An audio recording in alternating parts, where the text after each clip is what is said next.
981번을 보겠습니다. Whenever you stand on a scale in your bathroom. 자, 우리 화장실에 가서 scale 뭐예요? 저울이죠, 저울. 그렇죠?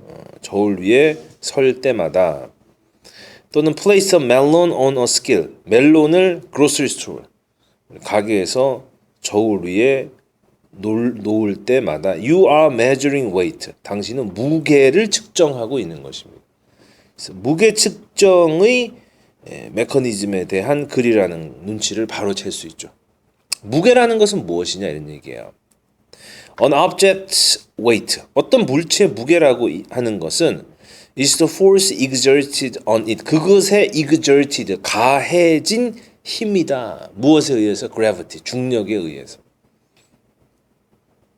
그리고 여기서 말하는 중력은 일반적으로 지구의 중력을 얘기하는 거죠. When you stand on a bathroom scale. 그래서 화장실에서, 욕실에서 저울 위에 서 있게 되면 The scale measures just how much upward force it must exert on you. 그렇죠. How much upward force. 얼마나 많은 위로 향하는 힘을 그것이 exert, 써야 하는가, 발휘해야 하는가 너에게 in order to keep you from moving downward. moving downward. 아래쪽으로 움직이는 것을 막기 위해서 toward the earth center, 지구의 중심을 향해서.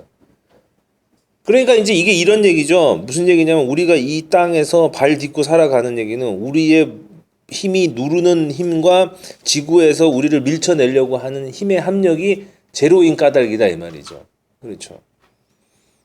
너무 깊이 들어왔어. 외국어 수능 영어 영역 치고 너무 깊이 들어왔어. 지금 물리학이 지구과학이 나오고 있는데 그렇죠. As in most scales you will encounter. 그렇죠. 대부분의 저울에서 여러분이 encounter 만나게 되는 대부분의 저울에서처럼 the bathroom scale uses a spring. 그렇죠. bathroom scale은 스프링을 사용해서 provide this upward support. 이런 위로 향하는 서포트를 제공하는 것이다. 위로의 힘을 제공하는 것이다. Actually, a spring is used to measure various kinds of heavy material. 스프링은 무거운 물체를 측정하는 데 사용된다. 금이나 쇠 같은. 지금 저울의 원리를 얘기하고 있는데요. 스프링 얘기로 조금 튀었거든요. If you are stationary, 만약에 당신이 근데 이게 번역이 안 돼야 돼요. 왜냐하면 지금 이 상태의 스펠링은 문구류라는 단어예요. 당신이 움직이지 않고 가만히 있으면 이런 얘기가 되려면은 ERY로 끝나는 게 아니라 ARY로 끝나야 돼요.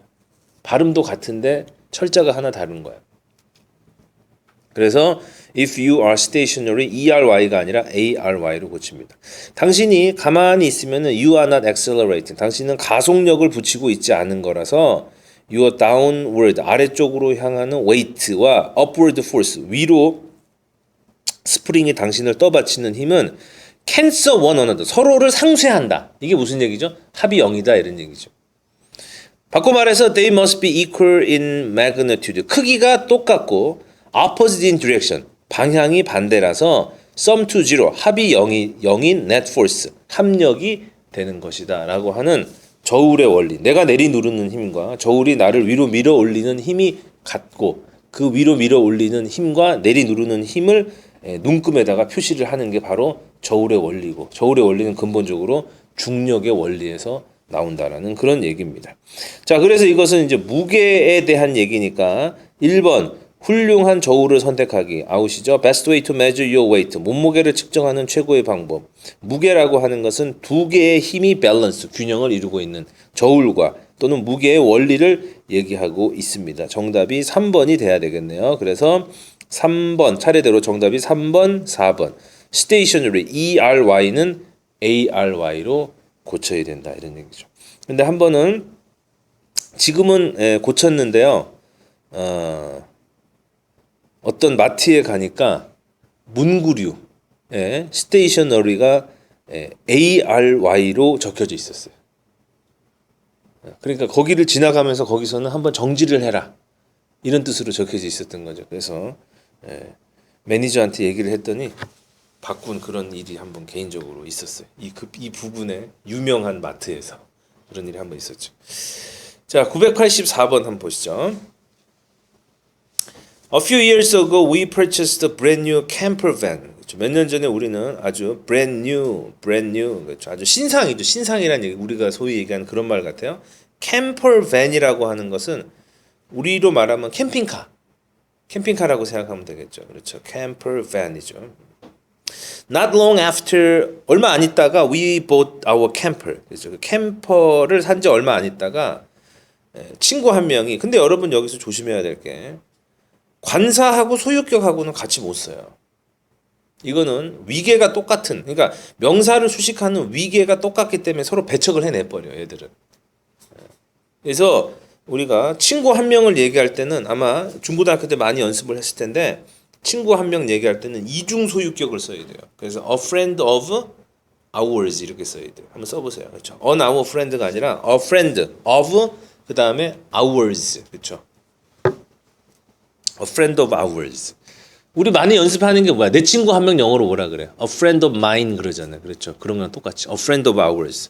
우리 친구 한 명이 asked if her family could borrow it. 이제 막 신상 캠핑카를 샀는데 빌려줄 수 있냐라고 부탁을 했어요.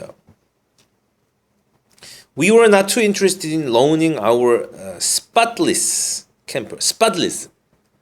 아무 때 묻지 않은. 그러니까 신상이니까 그렇죠. 반짝반짝하는 그 새로 산 것을 loaning out. 빌려주는 데 있어서 흥미가 없었다. 그 얘기는 좀 내키지 않았다 이런 얘기죠. 새 거니까. 그래서 우리는 decline, 거절을 했어요. 참 이게 입장 난감할 때가 살면서 이럴 때죠. 그렇죠? 어쨌든 거절했습니다. 그 다음에 A번에 보니까 that in itself, 그 자체는 would not have been so bad. 나쁘지 않았습니다. had it not been for. had it not been for. 밑줄 그어놔야 되겠네. had it not been for. 없었다면. if it had not been for에서 if가 생략되고 도치된 그런 구조죠. 없었다면. had it not been for. 다시 얘기해서 그 bad하고 had 사이에서 한번 끊어 읽기가 들어가야 되는 그런 지점이죠. 또 mice니까는 쥐가 없었다면은 이런 얘기. 갑자기 얘기가 너무 튀었습니다. B번에 This happened in the fall. 이런 일이 빌려달라고 하는 일이 가을에 있었고요. 그리고 we stored the camp. 우리는 그 캠핑카를 backyard all that winter. 그해 겨울 내내 뒷마당에다가 이렇게 차를 갖다가 잘 놔뒀고 in the spring. 봄이 되자 my husband and I were setting it up. 이제 다시 장비를 이제 채비를 하는 거죠. 뭐 하기 위해서? 여행 가려고. 이제 우리 봄이 됐으니까 캠핑카 타고 한번 가보자. C번 읽어볼게요. We were very surprised to find that 우리 깜짝 놀랐던 것은 we had left cookie boxes in the camper over the winter. 겨울 동안에 거기에 쿠키 박스가 있었던 거예요. We had moved. 우리는 이사를 했고 had a baby. 애를 낳았어요. 그렇죠. That previous summer. 그렇죠. 그래서 그 전 여름과 그렇죠. 그 다음에 가을에 이사를 하고 또 애를 낳았죠. 그래서 우리는 cleaning out the camper had been overlooked. 그렇죠. 그래서 그 캠핑카를 청소하는 것이 그만 overlooked, 간과됐던 거야. 간과됐던 거. 깜빡했다 이런 얘기죠. 그래서 이제 A번 가니까는 that in itself would not have been so bad. 그 자체는 그렇게 나쁜 게 아니다. 뭐 별일 아니죠. 뭐 캠핑카 청소 안 하고 내비둘 수도 있잖아요. 뭐만 없었다면 쥐만 없었다면. 이렇게 된 거죠. 그래가지고 일단 시퀀스는 BCA가 될 텐데 mice were attracted by the food. 근데 쥐가 그 음식, 그 쿠키에 attract 돼가지고 they shred라고 하는 건 갈기갈기 찢는 거죠. 커튼 찢고, 스크린 찢고, 쿠션 찢고 그렇죠. Had we let the friend borrow the camper. 여기도 지금 if가 생략된 그런 구조죠. 우리가 그 친구가 캠핑카를 좀 빌려갈 수 있게 했더라면 she would have discovered the boxes. 그 쿠키 박스를 쥐들보다 먼저 발견했을 텐데 괜히 안 빌려줘가지고 캠핑카 다 망가졌다라고 하는 그런 얘기입니다. 그러면 984번 했고요. 985번에 a friend of ours 하면 되고 986번은 처음에 빌려주기 싫었거든요. 그러다 나중에 빌려줄 걸 하는 그런 얘기. 후회했다. 후회한다라는 말 어디 있죠? remorseful이라는 얘기. 986번에 1번이고 987번에 번역을 하는 이유는 뭐냐면은요. We had moved and had a baby that previous summer and fall이니까 지금 이걸 번역할 때 우리는 이사를 했고 그리고 had a baby, 아기를 갖다가 각각 여름과 가을에 낳았다. 이렇게 오역을 하지 말라고. 그런 오역이 돌아다니길래 내가 문제를 만든 거예요. 왜냐하면 우리가 상식적으로 아기를 갖다가 여름하고 가을에 낳는 게 말이 됩니까? 말이 안 되죠. 그렇죠. 그래서 이건 무슨 얘기냐면은 두 가지 행위가 있죠. 이사하고 애를 낳습니다. 언제? 그 전해 여름과 가을에 이렇게 되는 거예요. 그러니까 이사는 여름에 했고 아기는 언제 난 거예요? 가을에 난 거죠. 이렇게 번역이 돼야 되죠. 이런 일이 있다 보니까는 캠핑카 청소하는 게 너무 바빠가지고 정신없어서 잊어버렸다. 이런 얘기가 돼야 된다는 얘기죠. 그렇기 때문에 번역을 할 때는 이렇게 형태만 가지고는 번역이 안 될 때가 있어요. 문맥과 이런 것들을 고려해가지고 번역을 해야 될 때가 있다 이런 얘기죠. 그래서 그런 연습을 하기 위해서 987번 문제를 한번 냈습니다. 다시 한번 불러주면 우리는 그 전해의 여름과 가을에 각각 이사를 하고 아기를 낳아서 이런 얘기죠. 그러니까 여름에 이사한 거고 아기는 가을에 낳았다 이런 식으로 번역이 들어와야 되지. 아기를 여름과 가을에 낳았다 이런 식으로 번역하면은 아기를 여름에 낳은 것도 아니고 지금 여기 보면 아기는 한 명인데 그 한 명을 여름에도 낳고 가을에도 낳았다 그런 말도 안 되는 번역이 나오게 된다는 얘기죠.